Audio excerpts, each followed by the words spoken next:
No oven, no maida. Soft homemade pita bread on a pan.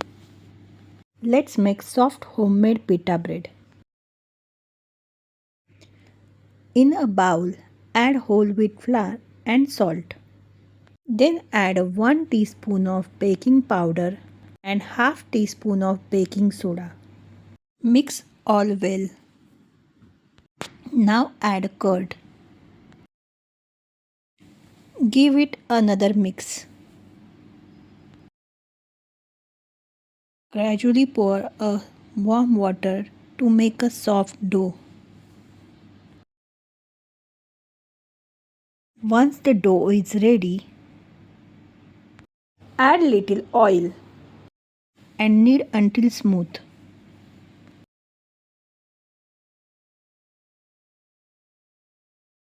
Cover and let it rest for 30 minutes. Resting, the dough will be soft and fluffy. After resting, dough will be soft and fluffy.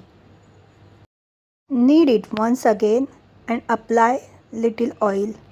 Let it rest while heat the tawa. Divide the dough into a small balls and roll each one into a chapati. Roll the dough evenly for the best puff every time.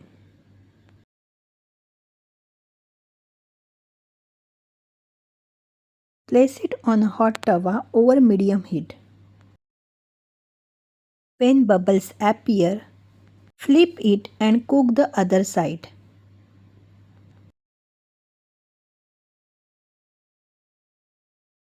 Now increase the flame and gently press with a spatula. Watch it puff up like a balloon.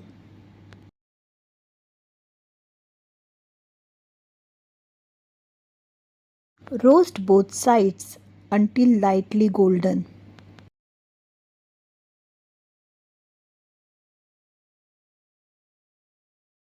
Then remove from the tawa.